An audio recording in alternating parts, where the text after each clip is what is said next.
Hello and welcome to Deception Diaries. My name is Douglas, and I'll be telling a story of what happens when you push a man away for too long. People always want to eat their cake and still have it. They want the best of both worlds, thinking they can make choices without facing the consequences. But life doesn't work that way. You don't get to take without giving, and you can't expect to hold on to something while treating it like it doesn't matter. I've always believed that when you commit to something, whether it's a job, a friendship, or a marriage, you have to be all in. Otherwise, what's the point? But my wife, Megan, learned this the hard way. My wife, Megan, was everything I wanted in a partner. From the moment I met her, I knew she was someone I wanted by my side. Marrying her wasn't just a choice. It was the easiest decision I had ever made. If I could have, I would have married her over and over again every single time. But here's the thing. Wanting something to last forever doesn't mean it will. You can think you have everything figured out, that you've made the right choices, and still find yourself standing in the middle of something you never saw coming. Marriage isn't perfect. Anyone who tells you otherwise is either lying or hasn't been married long enough. Megan and I had our fair share of disagreements over the years, but we always had a way of working through them. That was one of the things I valued most about our relationship, our ability to communicate. We talked about everything, whether it was small annoyances or bigger concerns. We made it a habit to sit down, hash things out, and find common ground. It wasn't always easy, but we made the effort because we both wanted our marriage to work. But lately, something felt different. Megan had changed, and for the life of me, I couldn't figure out why. She started acting differently, pulling away from me in ways that felt intentional. At first, I brushed it off, thinking she was just having a rough week. But as the days turned into weeks, and then months, it became clear something was wrong. Conversations that used to flow naturally now felt forced. She'd give me short answers, barely making eye contact, and she would shut down whenever I tried to dig deeper. If I asked her how she felt, she'd say she was fine. If I asked her what was wrong, she'd tell me nothing. It wasn't just emotional distance either. She started getting irritable over the smallest things. I'd ask her what she wanted for dinner, and she'd snap at me for always making her decide. The warmth, the closeness, the connection we had, it was disappearing, and I had no idea why. Normally, I would have confronted it head on, but I was in the middle of one of the most demanding projects of my career. I barely had time to think, let alone pick apart the sudden shift in my wife's behavior. So, I let it go, assuming it was just a phase. I told myself things would go back to normal once my workload eased up. But the more time passed, the worse things got. The affection between us completely faded. She stopped touching me altogether. No quick kisses, no playful nudges. Even when I tried to initiate, she would pull away, acting as if the idea of being close to me was exhausting. Every time, she had an excuse. She was tired. She had a headache. She was stressed from work. And while I wanted to believe her, I couldn't shake the feeling that there was more to it. I just didn't know yet. When my project finally wrapped up, I felt a weight lift off my shoulders. The long hours, the constant deadlines, it was all over. I could finally breathe. And more importantly, I could finally give my full attention to something that had been nagging at me for months. Megan and her mood swings. Now that I had no distractions, I couldn't ignore the truth anymore. Something was wrong, and I needed to find out what. So, I sat her down one evening, calmly asking her what was going on. Why had she been so distant? Why did it feel like we weren't even in the same marriage anymore? I didn't know what to expect, but I wasn't prepared for what actually happened. She snapped, full-blown irritation, like I had just accused her of something awful. She told me I was being insensitive, that she was dealing with a lot, and I wasn't making things any easier. That response caught me off guard. Dealing with a lot? Since when did she shut me out instead of telling me what was wrong? We had always been open with each other, but now it felt like she was putting up a wall, and I wasn't allowed to get through. I tried again, asking if there was something I could do if she needed support, but she just brushed me off. You wouldn't understand, she muttered before walking away. That was it. That was the end of the conversation. I sat there for a long time after she left the room, wondering. Whatever was going on, she didn't want me to be part of it. As the days passed, she didn't even seem to care. She came and went as she pleased, barely telling me where she was going. We used to check in with each other, not because we had to, but because we wanted to. Now she could disappear for hours, and I wouldn't hear a word. And when she was home, it wasn't any better. We barely spoke, like we were strangers trying to make small talk. I know I shouldn't, but I kept praying she would snap out of whatever this was and realize she was hurting me. But weeks passed, then months, and nothing changed. If anything, she was pulling even further away.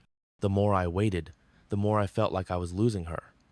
And at some point, I had to wonder, was she even mine to lose anymore? I decided to talk to her friends. Maybe they'd noticed a change or had some insight. If something was going on with her, surely the people closest to her would have picked up on it. I reached out casually at first, mentioning that Megan had been acting distant, but their responses threw me off. They acted like nothing was wrong. One of her closest friends even laughed and said Megan was the same as always. That didn't make any sense. I had been living with a completely different version of my wife for months. Was she just good at hiding it around other people, or was I missing something? The more I asked, the more I realized none of them had a clue. That made me question everything. Were they covering for her? It felt like she had already checked out of the marriage, and I was the only one still holding on for the past 6 months. I decided I was done waiting. If she was tired of the marriage, I wasn't going to beg her to stay. I had my limits, and I had reached them. So, I pulled away completely. I stopped making conversation and stopped trying to get her attention. I even stopped coming home on most days. My office was designed to be comfortable, and for the first time, I let it be more than just a workspace. It became my escape. At night, I slept on the sofa, used the private bathroom, and kept to myself. My staff didn't even notice. To them, I was just the boss who stayed late, always working on something. The only people who knew were the security guys who didn't ask questions. At first, I thought it would be hard, that I'd miss being home. But the more I stayed away, the more peace I found. I didn't have to second guess every interaction, didn't have to wonder if I was doing something wrong. I could just exist without the weight of trying to fix something that was already broken. I wasn't sure what Megan thought about it, but honestly, I didn't care anymore. Then, out of nowhere, Megan texted me, "Please come home." For a split second, my stomach dropped. Was something wrong? Was she hurt? I almost called, but something told me to wait. If it were an emergency, she wouldn't have just sent a text like that. She would have called. Still, curiosity got the best of me, and that evening I finally went home after being away for so long. The second I stepped in, I observed everything. Megan was suddenly warm, affectionate, even playful. She smiled and told me welcome immediately when she saw me. She laughed, touched my arm, and made little jokes about how I had abandoned her. She said she missed me all day and had been waiting for me to come home. The whole act was so sudden, so unnatural, that I just stood there, watching her, trying to figure out what was really going on. She must have noticed I wasn't responding the way she expected, because she switched tactics. She sighed, lowered her voice, and apologized for the distance between us. Said she had been going through something, but even as she spoke, I could see it. The nervous energy, the way she kept glancing at me like she was afraid of what I might say. Or, maybe, afraid of what I might already know. I didn't argue. I didn't push for answers. I just let her talk while I watched, filing everything away in the back of my mind. Because no matter how much she tried to act like she had just woken up one day and decided to be a better wife, I knew there had to be more to the story. And I was right. The real answers came a week later. Megan's friend called me one evening. I had just finished up at the office and was about to head out when my phone buzzed. The last time we talked, she told me she hadn't noticed anything off about Megan. So I wondered why she was reaching out now. Something told me to pick up, and the second I answered, she didn't waste time with small talk. She just said, "Douglas, I need to tell you the truth. Since Megan won't, I will." My hands tightened around the phone as I braced myself. She told me that Megan had been cheating on me. That was the reason she was pushing me away those past months, because she was emotionally invested in another man. I didn't say a word. I just let her talk. Apparently, Megan thought she had found something better, someone more exciting, but reality had caught up to her in the worst way. The man she had been seeing, he didn't love her. He didn't even care about her. He was just using her for money. The friend went on explaining how Megan had been financially supporting this guy, probably thinking she was building something with him. But the moment he got what he wanted, he disappeared, ghosted her completely, and that's when it all made sense. That's why Megan had suddenly changed. That's why she was acting like the wife I used to know. It wasn't because she missed me or she realized she had been wrong. It was because she had nowhere else to go. Her little fantasy had crashed, and now she wanted to crawl back to the stability she had with me. Hearing this made my chest tighten. I was hurt in a way I couldn't even describe.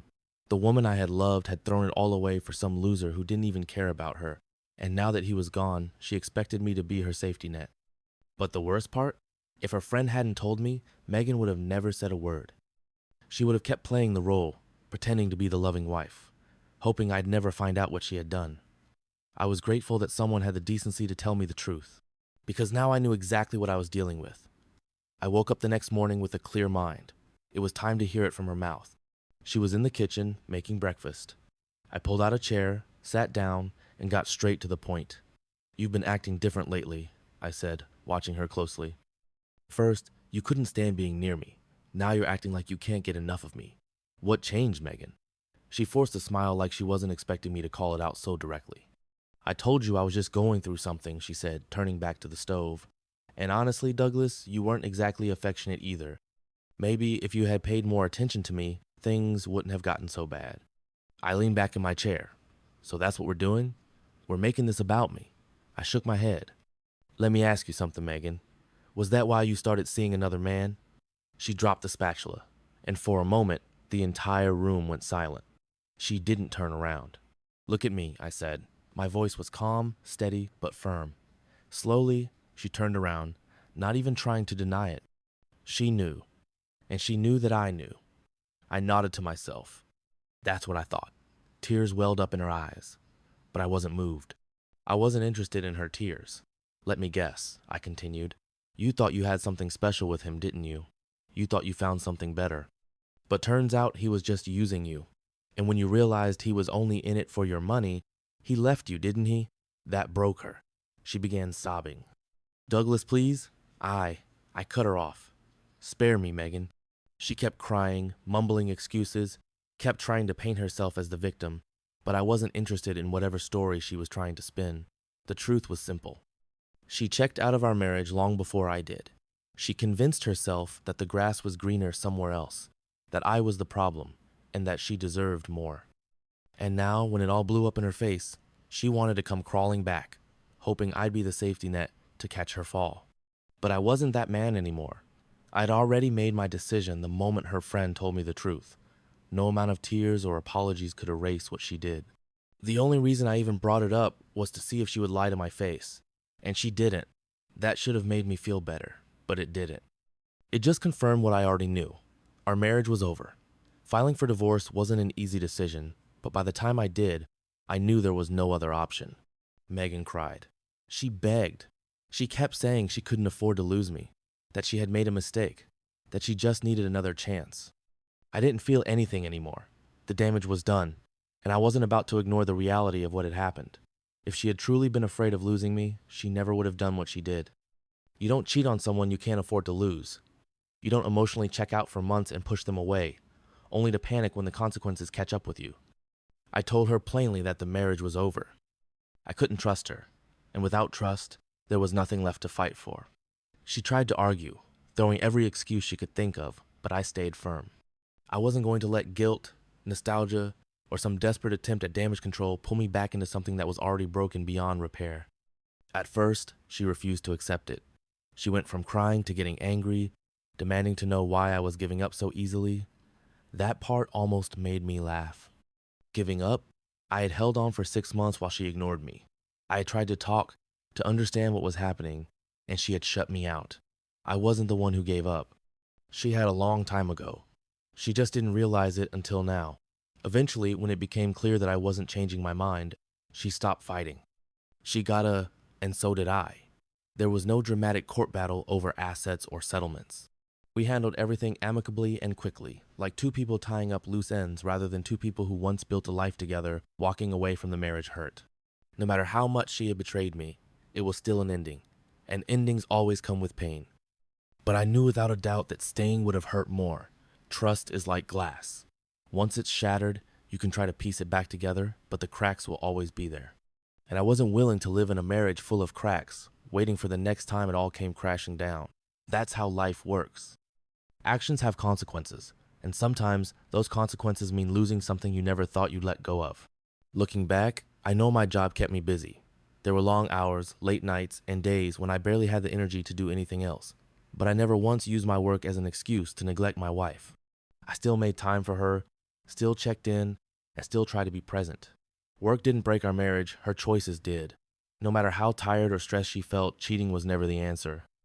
If she was unhappy, she had every opportunity to talk to me, to tell me how she felt, to work through it together. If there's one thing I've learned through all of this, it's that you can't force someone to be faithful, and you shouldn't have to beg for the bare minimum in a relationship. I wasted months trying to understand what was wrong, trying to fix something that was already broken because she had made up her mind long before I even realized there was a problem.